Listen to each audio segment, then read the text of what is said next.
Adopt Technologies' The Elephant in the Room podcast brings you gigantic tech stories that inspire. These are creators, innovators, and change makers. Every episode, our guests embody one of the core values that makes Adopt so different from every other tech company.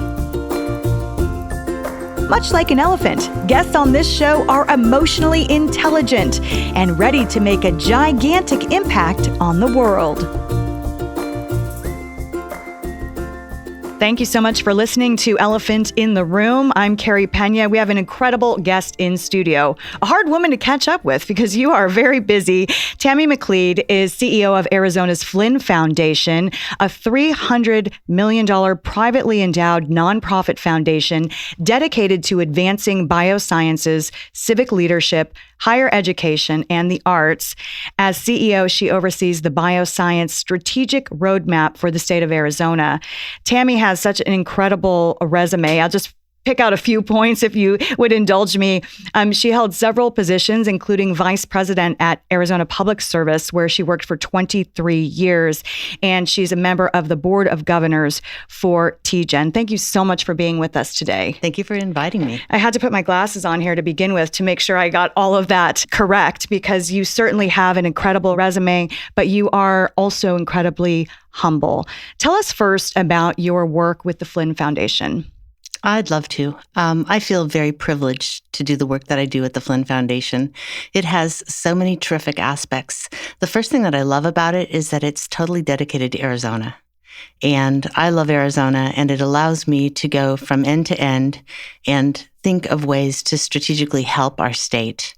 I work with an incredible team at the Flinn Foundation, a bunch of talented individuals who are very dedicated to their work and a lot of fun to be around. And I just feel that it's an incredible privilege to be able to do this work on behalf of the state and on behalf of the Flinn Foundation. It's the oldest foundation in Arizona and truly was endowed with a vision from Dr. Flinn and his wife Irene about making the state a better place to live.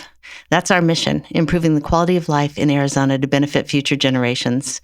And that's a lot of fun to do on a daily basis. Well, that's a heck of a mission statement.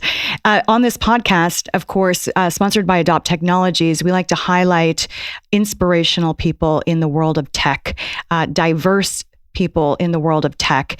Can you tell us a little bit more about spearheading and funding and supporting these bioscience projects and the companies that you've supported and backed through the Flinn Foundation? I'd love to. Really, more than half of our work is in the area of biosciences. And again, we do that on a statewide basis. So we are really looking for those areas where our funding can make a difference. Specifically, that's often in something we call translational research. How do you get a discovery that is currently in a laboratory to the bedside so that it can help a patient much quicker?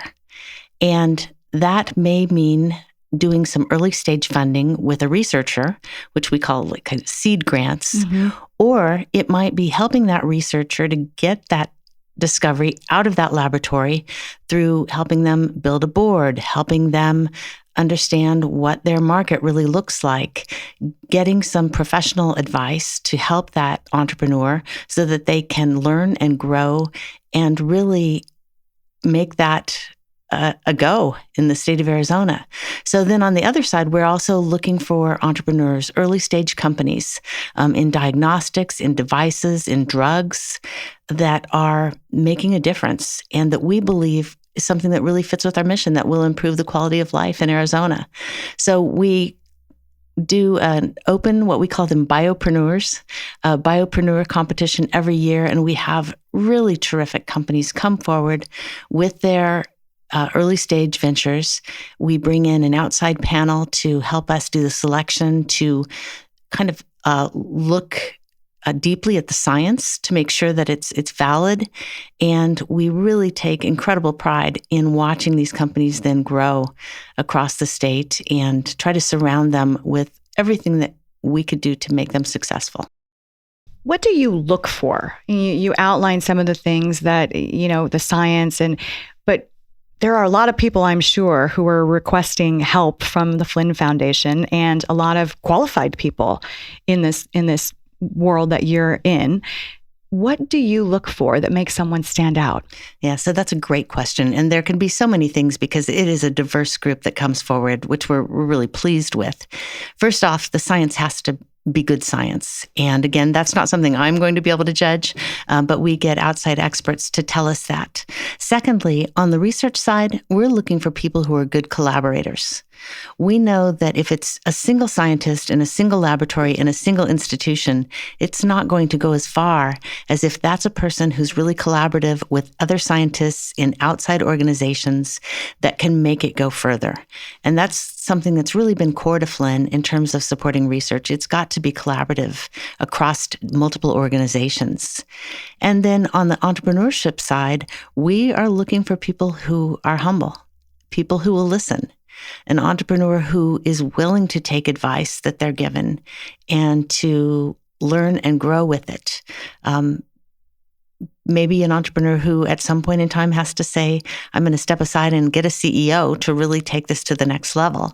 So there's a level of humility that's really important beyond the good science and the collaboration. You know, as someone who's worked at your levels of success, and again, I outlined some of your career moments. So you worked 23 years at APS, you were the vice president. Can you talk about the importance of working collaboratively? Absolutely. I think what I have learned in my career is that oftentimes the best ideas come from the most remote place that you would never expect to get them. And if you're not willing to collaborate and with really different people in really different settings, you'll bypass something. And so it's that bringing together of people and ideas that cause things to happen that otherwise wouldn't have. It's really important. And it's a different way of collaborating, but it's really kind of always being on the lookout for where that next great idea is going to come from. And it's not always the usual suspects. And you brought up, humility, and I would take, and I don't want to put words in your mouth, but some of that is, you're dealing with a lot of really smart people, scientists, researchers, but even at that level, we have to be able to put ego aside. Absolutely. And, especially an early stage entrepreneur really has to be able to do that in order to launch their company and to get the right expertise in there that will take them to the next level. I think that's important in our careers as well, right? It's that being a good listener and realizing when you have to put that agenda aside and take the advice that will really help you accelerate to the next level. Can you talk about what is on your radar screen, kind of specifically, why do you think Arizona is a good biotech, environment? Absolutely. I think, first of all, we have tremendous higher education institutions in Arizona. Some of the discoveries that are coming out of the laboratories at the University of Arizona, at Arizona State University, at Northern Arizona University are really terrific. There are some premier researchers in those institutions, and I believe that they understand the need for collaboration. They're working outside, they're working to solve problems. And that's what it really takes. It's not just saying, I want to discover something, but I want to solve a problem. And then spending the time that's necessary on the front end to define that problem really, really well so that the solution almost, comes naturally. And then being willing to work with outside groups. I think Arizona demonstrates that time and time again. You look at here in Phoenix, organizations like Greater Phoenix Economic Council that are bringing in all of the cities and towns together with the local businesses, working towards that common goal of making this a great place to be and to work. I think that we're seeing early stage investments coming in. It's no secret that a lot of people are moving here. Yeah. And with that, a lot more talent. And we just have to be able to continue our welcoming attitude to bring those folks in and to fold them into the ecosystem right away so that we benefit from that. What trend or forecast about tech are you following, or what are you particularly excited about? Oh, that's a great question. And I would probably sit here all afternoon and tell you some of the things I get excited about. But, my background, having worked at Arizona Public Service, which, served me very well and was a great place to launch a career. I remain very interested in energy and energy solutions.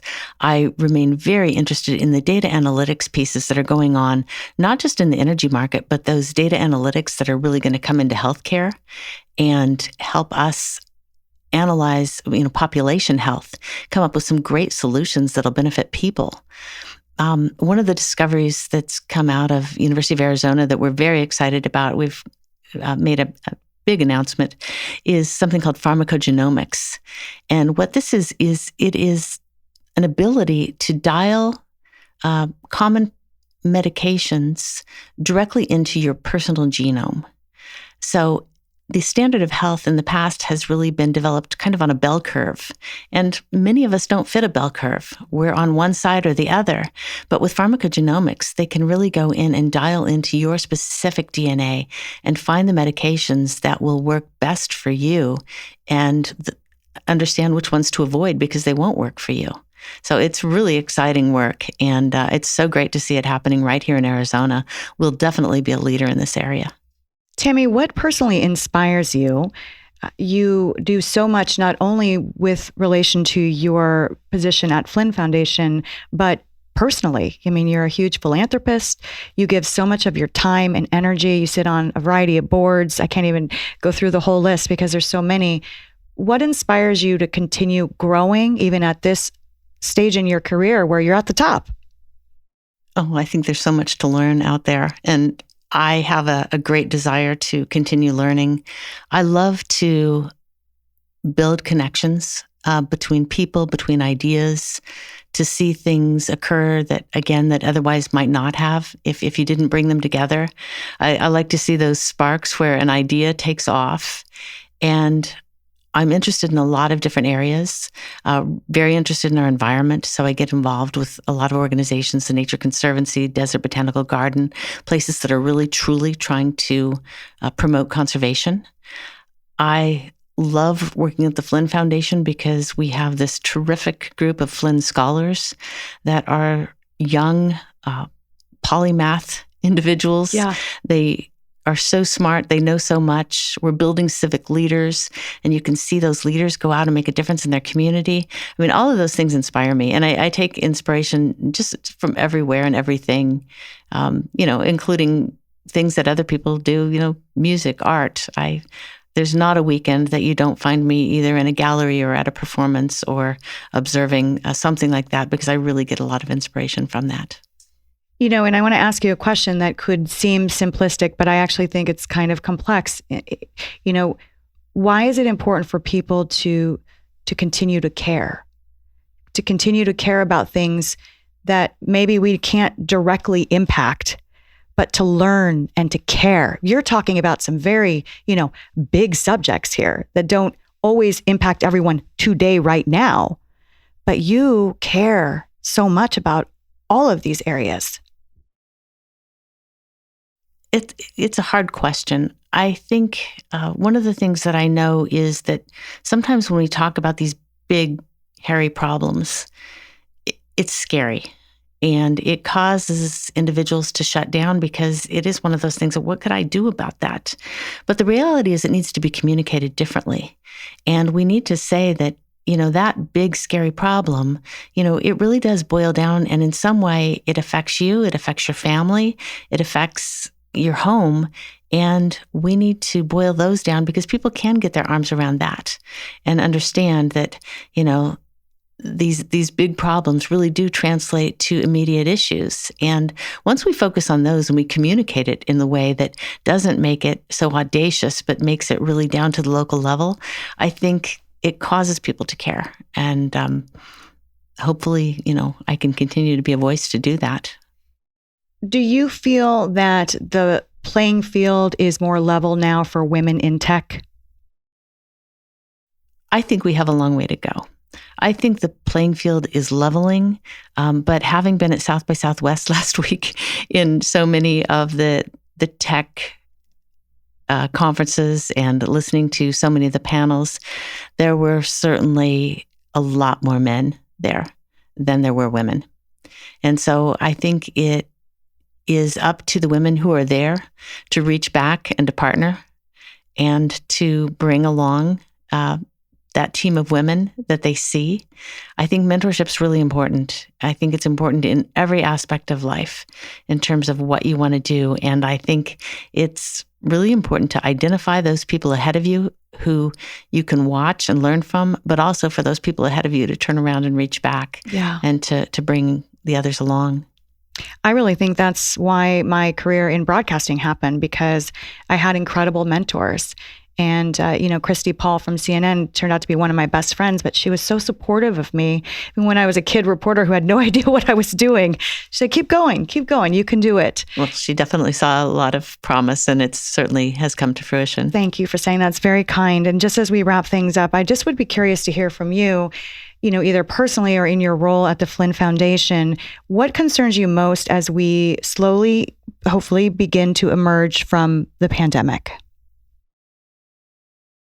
Well, one of the things that I am concerned about that as we emerge from the pandemic is really understanding the toll that it has taken on people. I think that is something that we do need to raise an awareness of. Certain people respond differently to being closed off. Certain people thrive in that environment, right? If you're a person who's really easily integrates your work with your home anyway, and you might be a little bit of an introvert, pandemic's a perfect place to be, right? Yeah. But for those others who really thrive on that personal interaction with others on a daily basis in person, who are more separators between home and office, it's really taken a toll.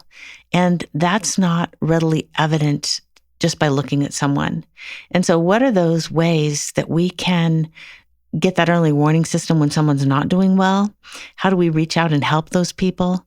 How do we figure out what is the right mix of in-person versus virtual? I mean, the convenience of virtual is evident, and there's a lot of times and places that will be the preferred method. But if you look at some of the young workforce, I'm worried about them. They are coming into a new job and they're single-threaded through one person in a company that they see on Zoom. And how do they build the relationships? And especially if they're coming into a new environment. Yeah. And so I think we've really got to pay attention to that. Isolation. Absolutely. And this is perhaps a discussion for a different day, but I know you are concentrating some of your efforts in the mental health space. That's true. And I think it'll be necessary. Tammy Mcleod, thank you so very much for being here. I really appreciate it. It's been a joy. Thank you. Now it's time to talk about what we heard with Brett Helgeson, the CEO of Adopt Technologies. Tammy is such an inspiration, and I think one of the real reasons why you guys from Adopt Technologies wanted to sponsor this podcast, to tell the stories of inspirational leaders. That is a fact. And the one thing that I really drew out of that discussion with Tammy is how there are so many similarities between her and the successful leaders and podcast guests that we've had on the show. Certainly you start out with humble by nature.